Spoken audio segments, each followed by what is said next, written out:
राष्ट्रवादी काँग्रेस शरदचंद्र पवार पक्षाचे आमदार असलेले अभिजित पाटील आणि उत्तमराव जानकर सध्या अजित पवारांना भेटून बाहेर आलेले आहेत मंत्रालयातून। उत्तमराव जानकर खरं तर अर्थसंकल्पीय अधिवेशन आहे, अजित पवारांना भेटण्याचं कारण काय ठरलं? आज तुम्ही पत्र वगैरे द्यायला गेलेलात? नाही, अजितदादांच्या कुठे गेले? आज अजितदादांची भेट घेतली आणि बजेट प्लेटमध्ये आमच्या तालुक्यामधील आणि जिल्ह्यामधील अनेक विषय होते।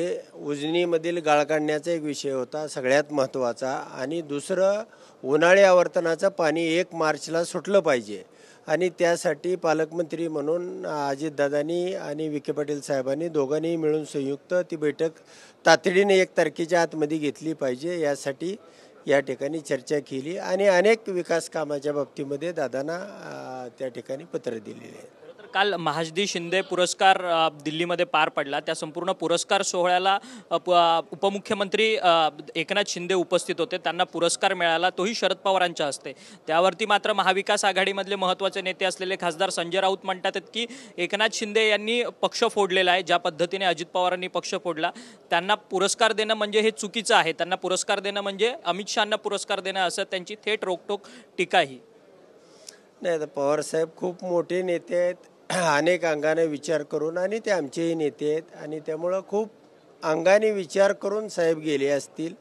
आणि एखाद्या पुरस्कारामध्ये समजा पवारसाहेबांनी काय विचार केला काय नाही, आणि ते महाविकास आघाडीचं मोठ्या लेवलवरचं विषय आहे, आमच्यासारख्या छोट्या माणसांचं किंवा आमदारांचं त्याच्यामध्ये काही मत मांडू शकतो असं नाही। अभिजित पाटील आमदार आपल्या बरोबर आहेत। अभिजित पाटीलजी, फक्त एक पुरस्कारामुळे एवढी प्रखर विरोधातली भूमिका संजय राऊत यांनी घेणं हे योग्य तुम्हाला वाटतं का आमदार म्हणून? तरी नाही, सगळ्यात महत्त्वाचं पवार साहेबांवरती बोलण्या एवढं मला वाटत नाही महाराष्ट्रात कोण मोठं आहे।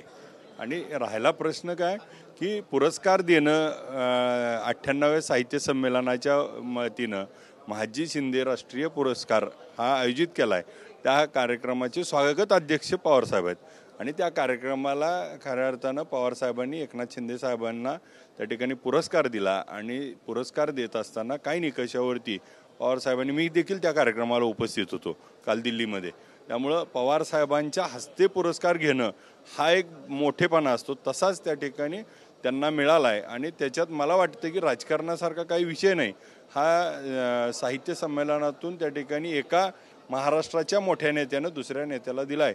आणि यापूर्वी पण आपण बघितलं असेल, पवारसाहेबांच्या एका पुरस्काराच्या कार्यक्रमाला त्या ठिकाणी बाळासाहेब ठाकरे साहेब असतील, त्यावेळी तत्कालीन अटल बिहारी वाजपेयी साहेब असतील, या देशातले सर्व प्रमुख नेते उपस्थित होऊन पवारसाहेबांना देखील त्यावेळेस शुभेच्छा दिलेल्या होत्या।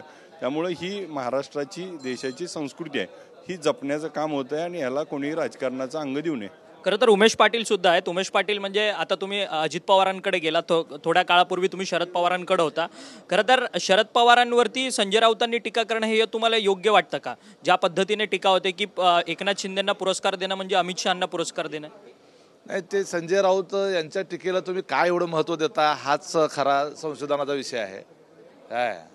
आणि यामध्ये कसं आहे की पुरस्कार हा आपल्या महाराष्ट्रामध्ये, आता अभिजित पाटलांनी सांगितलं की आपल्याकडं वेगवेगळ्या पक्षातल्या नेत्यांना, वेगवेगळ्या इतर पक्षातल्या लोकांनी व्यासपीठावर एकत्रित एखाद्या सांस्कृतिक कार्यक्रमानिमित्तानं जाणं हे कधीच आपल्याला वावडं राहिलेलं नाही, आणि ती आपली परंपरा आहे। ते संजय राऊताला कशातही घाणच दिसते, आणि त्याच्यामुळं त्याच्या डोक्यात बुरसटलेलं आहे, आणि त्याच्यामुळं ते सारखं काही ना काही बोलून तुमचा मीडियाचा आणि महाराष्ट्राचा वेळ खातात। एकाही कन्स्ट्रक्टिव्ह विषयावर ते बोलत नाही। मला सांगा, कुठल्या कन्स्ट्रक्टिव्ह विषयावर संजय राऊतांनी प्रेस कॉन्फरन्स घेतली? कॉन्ट्रोवर्सीशिवाय संजय राऊत काही बोलूच शकत नाहीत। परंतु उद्धव ठाकरेंनी देखील या सगळ्या पुरस्काराच्या संदर्भात नाराजी व्यक्त केली, अशी सध्या तरी माहिती मिळते। खरं तर महाविकास आघाडीमध्ये बिघाडी झाली आहे का? महाविकास आघाडीची बिघाडी ही विधानसभेच्या निवडणुकीच्या वेळेलाच झाली, आणि त्यामध्ये हे या लोकांनी कशाला महत्त्व दिलं पाहिजे ते न देता अशा बिगर महत्त्वाच्या विषयाला महत्त्व दिल्यामुळेच हे महाराष्ट्रामध्ये महाविकास आघाडीची अवस्था ही झालेली आहे। खरं तर महाविकास आघाडीमध्ये बिघाडी झाली आहे म्हणून उमेश पाटील म्हणतात, तुमचेच मित्र आहेत, तुम्ही सगळेजण एकत्र आता अजित पवारांची भेट घ्यायला गेलेलात, खरंच महाविकास आघाडीमध्ये बिघाडी झाली आहे का? एका वक्तव्यामुळे अशी बिघाडी होऊ शकते? नाही, बिघाडी होण्याचं किंवा हे करणं हे मला वाटत नाही, अशा काही गोष्टीमुळं हे सर्व नेते प्रगल्भ आहेत, परंतु या सगळ्यामध्ये आपण काय घेतलं पाहिजे आणि कोणावर काय बोलतोय हा विषय यातला महत्त्वाचा आहे। मला वाटतं की हे सगळेजण त्या ठिकाणी आता आत्मपरीक्षण करतील। खरं तर उमेश पाटील आपल्या बरोबर आहेत. उमेश पाटील जी, तुम्ही खरं तर विधानसभेमध्ये शरद पवारांना तुम्ही पाठिंबा दिला आणि तुम्ही राजू खरे यांना निवडून तुम्ही आणलं, परंतु निवडून आणल्यानंतर मात्र तुम्ही पुन्हा आता अजित पवारांच्या पक्षात गेलात. अजिंक्य राणा पाटील जे अनगरचे माजी सरपंच आहेत ते तुमच्यावरती फार खोचक पद्धतीने टीका करतात आहेत. ते म्हणतात आहेत की कुठं जागा भेटली नाही म्हणून पुन्हा अजित पवारांच्या तुम्ही पक्षात आलात म्हणून. ज्यांचं नाव घेतलं ना त्याचा बाप बोलला असता तर बोललो असतो. ते ज्यांना काहीच महत्त्व नाही आणि सगळा अख्खा आमचा तालुका नासवला ज्या व्यक्तीनं आणि ज्यांच्या बाबतीमध्ये आमच्या इथल्या महिला वर्गाने लाडकी बहिणीचा इम्पॅक्ट न घेता केवळ फक्त हे किती नालायक आहेत महिलांच्या संदर्भात हा विचार करून आम्हाला मतदान केलेलं आहे.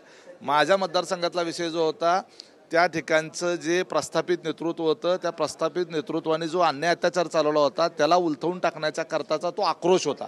त्यावेळेला त्या परिस्थितीनुसार ती जागा जी होती ती अजितदादा यांच्या पक्षाच्या घड्याळ चिन्हाकडे होती आणि अजितदादांच्या सोबत ते आलेले आमदार असल्यामुळे त्यांना त्या ठिकाणी त्यांनाच उमेदवारी देणं अपरिहार्यता होती.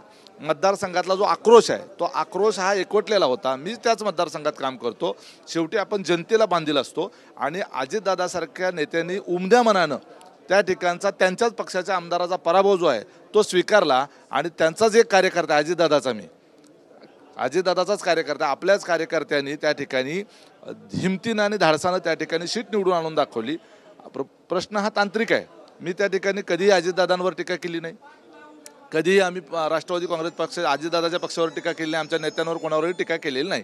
माझा तिथला अजिंक्य राणा म्हणतात आहेत की बूट चाटून खरं तर तुम्ही पक्षात आलेला आहात. ते कधी पुन्हा गाडीच्या टायर खाली जाऊ शकतो. माझ्या बापजाद्यामध्ये कोणी आमदार नव्हता, खासदार नव्हता. आमचा कारखाना नाही, आमची बँक नाही, पतसंस्था नाही, शाळा नाही, सोसायटी नाही, मार्केट कमिटी नाही. आणि म्हणून माझ्यासारख्या सामान्य कुटुंबातल्या शेतकऱ्याचा मुलगा ज्या वेळेला एखादा आमदार निवडून आणण्याच्या क्षमतेपर्यंत पोहोचतो त्यावेळेला अशा ह्या वडलोपार्जित इस्टेटीनं ज्यांना राजकारण मिळालेलं आहे त्यांना ते फार पोटात दुखतं. त्यामुळे अशा प्रस्थापितांना उलटवून टाकण्याच्या करताच उमेश पाटलाचा जन्म आहे. खरं तर धन्यवाद. उमेश पाटील यांनी अत्यंत तिखट अशी प्रतिक्रिया जी आहे ती अजिंक्य राणा पाटील जे अनगरचे माजी सरपंच आहेत त्यांच्यावरती केलेली आहे. परंतु अभिजित पाटील जे माड्याचे आमदार आहेत राष्ट्रवादी काँग्रेस शरदचंद्र पवार गटाचे त्याचबरोबर उत्तमराव जानकर हे सर्वच नेते मंडळी जे आहेत ते आज उपमुख्यमंत्री अजित पवार यांना त्यांच्या मतदारसंघाच्या कामांच्या विषयी भेटण्याकरता मंत्रालयातील दालनामध्ये पोहोचलेले होते. त्याच्यानंतर संजय राऊत यांनी ही अशी संकुचित भूमिका घेऊ नये असं देखील मत जे आहे ते उत्तम जानकर आणि अभिजित पाटील यांनी आपल्याशी बोलताना व्यक्त केलं. व्हिडिओ जर्नलिस्ट मनीष विचारेसह अक्षय मंकणी, TV9 मराठी, मुंबई.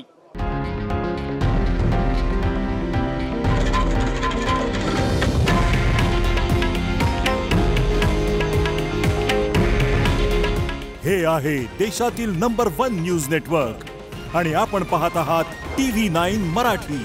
काळजी तुमची, हित महाराष्ट्राचं.